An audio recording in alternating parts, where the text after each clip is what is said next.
सरस्वते नमः। श्रीमतकुञ्जविहारिणे नमः। हे कृष्ण करुणा सिंधु दीनबन्धु जगत्पते गोपेशं गोपिकान्तं राधाकान्तं नमोस्तुते।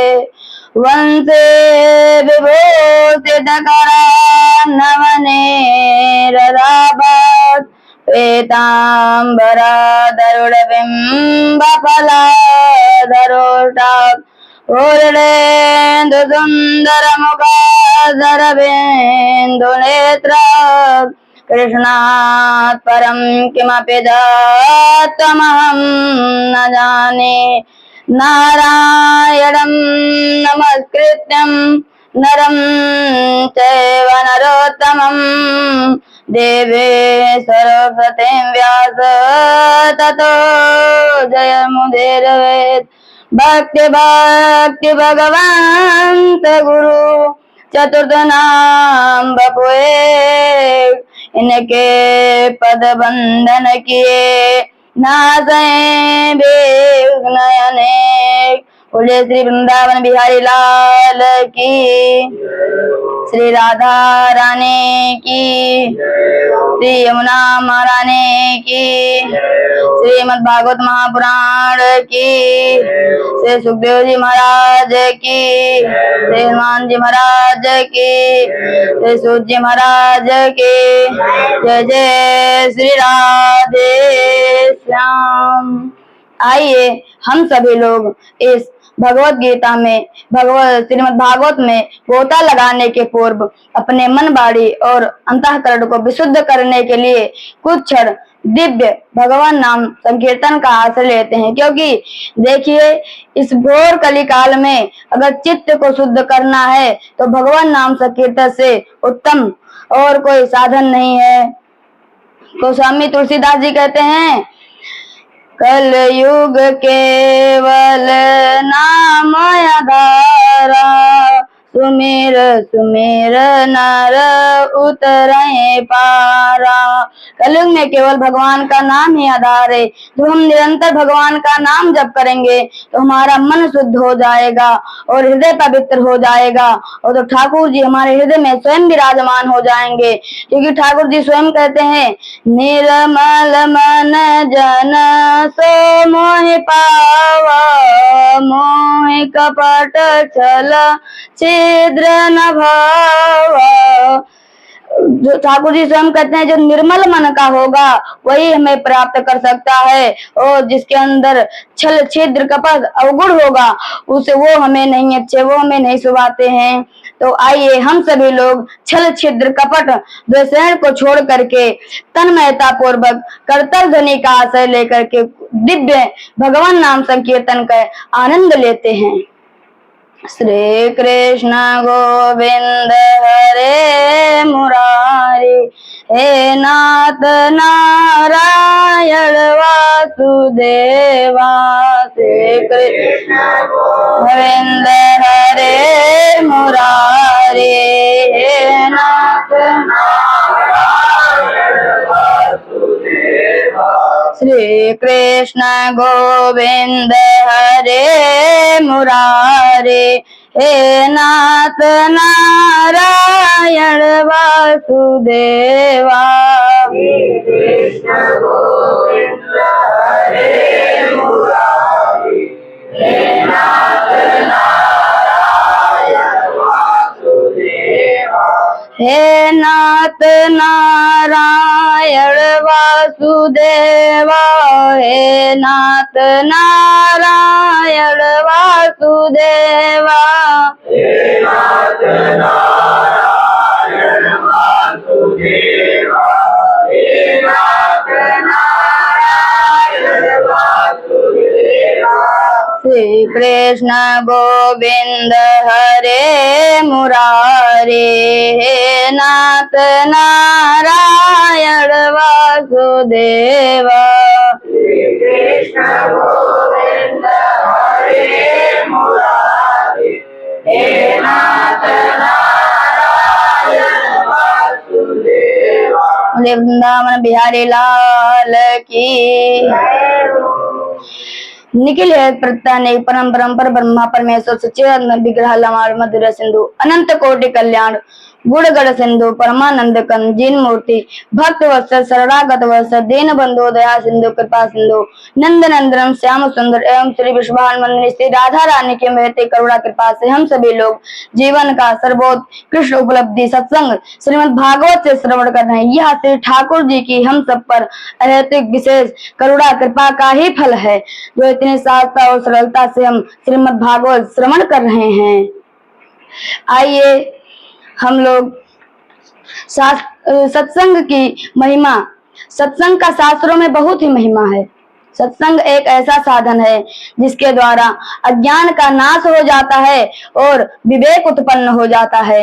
महाराज गोस्वामी जी कहते हैं, बिनु सत्संग विवेक न होई, राम कृपा बिनु सुलभ न सोई।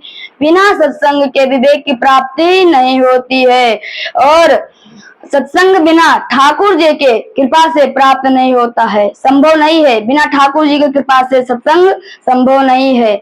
जब अनंत अनंत जन्मों के भाग्यों का पुण्य उदय होता है तब सत्संग की प्राप्ति होती है।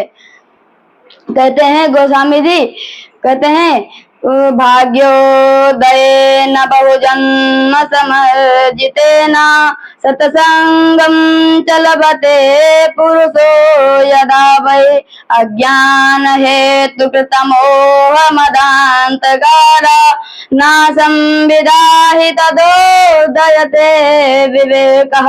जब अनंतानंत जन्मों के भाग्यों का पुण्य उदय होता है तब सत्संग की प्राप्ति होती है और अज्ञान का नाश हो जाता है और विवेक उत्पन्न हो जाता है। ऐसे दिव्य महिमा है सत्संग की। आज तक जिस किसी को कुछ भी प्राप्त हुआ है तो वो सत्संग से ही प्राप्त हुआ है।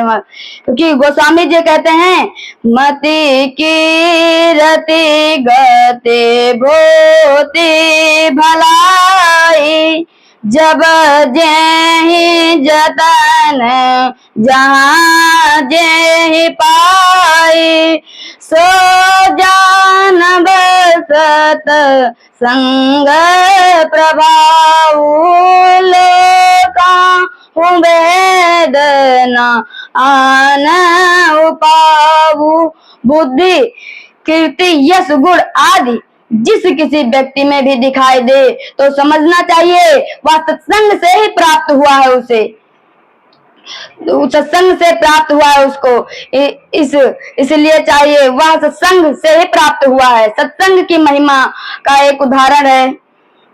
एक बार की बात है, महान तपस्वी विश्वामित्र जी और ब्रह्मा ऋषि वशिष्ठ जी के बीच में विवाद हो गया। महाराज, इतने बड़े महान पुरुष में जब विवाद हुआ तो इसका निर्णय कौन करे?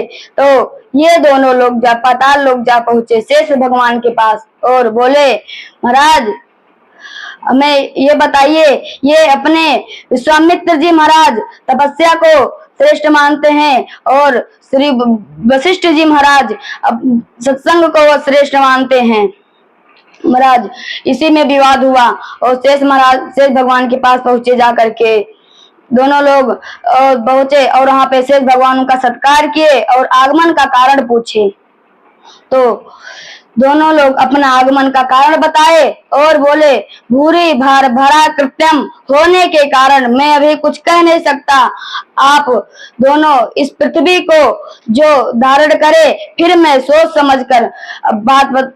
समझ के बताऊंगा।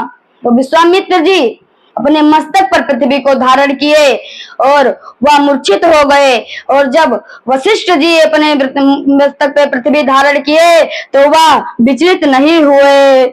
इसलिए तब विश्वामित्र जी पूछे, अब तो बताइए भगवान कि क्या श्रेष्ठ है, तपस्या श्रेष्ठ है या सत्संग श्रेष्ठ है?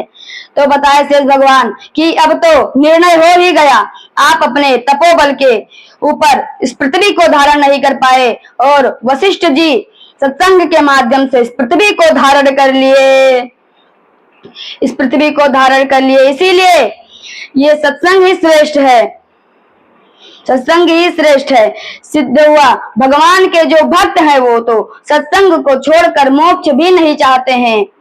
यही बात प्रचेतागण जी कह रहे हैं। तुलया मलये नापि न स्वर्गे न पुनर्भवा भगवत संग संगस्यामतर्यानाम किमुतः तिसः। भगवान के जो भक्त हैं वो अक्षर भर के सत्संग में सामने स्वर्ग और मोक्ष को भी तिरस्कृत कर देते हैं। ऐसी दिव्यता सत्संग में है। सत्संग किसे कहते हैं? भगवान और भगवान के भक्तों के प्रति जो आस्कृत जो प्रेम है, प्रेम उसे ही सत्संग कहते हैं। यही बात है। देवर्षि नारद घूमते हुए कैलाश पर्वत पे गए और वहां पे शंकर जी से मिलने की उनकी निष्ठा थी, लेकिन वहां पे शंकर जी नहीं थे, तो जगदम्बे थे। तो उनके पास गए और जा करके पहुंचे तो श्री माता जी उनका सत्कार की, स्वागत की और आगमन का कारण पूछी। तो वो बताए कि अभी शंकर जी तो नहीं है, वो तो क्योंकि तपस्या करने गए थे शंकर जी। तो फिर बैठे वहां पे जा करके पूछे कि आपसे शंकर जी प्रेम करते हैं? तो बोले हाँ करते हैं। बोले कितना करते हैं? बोले बहुत प्रेम करते हैं हमसे। बोले आपसे सब बात बताते हैं? बोले हाँ सब बताते हैं। लेकिन पूछे कि आपसे जो उनके गले में 108 मुंड की मालाएं हैं वो आपको आज तक बताई? तो बोले नहीं बताए आज तक। तो बोले कि जब शंकर जी आएंगे तो उनसे पूछना कि ये जो 108 मुंड की मालाएं हैं यह किनकी हैं। तो शंकर जी जब पहुंचे वहां पे जाकर के तो पार्वती माता ना कुछ पूछी, पहले उसी को पूछी कि ये जो आपके गले में 108 मुंड की मालाएं हैं यह किनकी हैं। तो शंकर जी समझ गए कि ये नारद जी का ही खेल है। तो पूछे नारद जी आए थे? तो बोले हाँ नारद जी आए थे। बोले स्वागत की थी, सत्कार? बोले हाँ की थी। बोले कि जगदम्बे जो आप प्रश्न की हैं इसका उत्तर यही है कि आप जितनी बार आपकी मृत्यु हुई है उतनी बार मैं अपने गले में मुंड की माला बना करके अपने हृदय से लगाकर पहना हूँ। महाराज बताते हैं कि मैं तो बार बार मरती रही लेकिन आप एक भी बार नहीं मरे। बोले कि मैं जगदम्बे में अमर कथा जानता हूँ।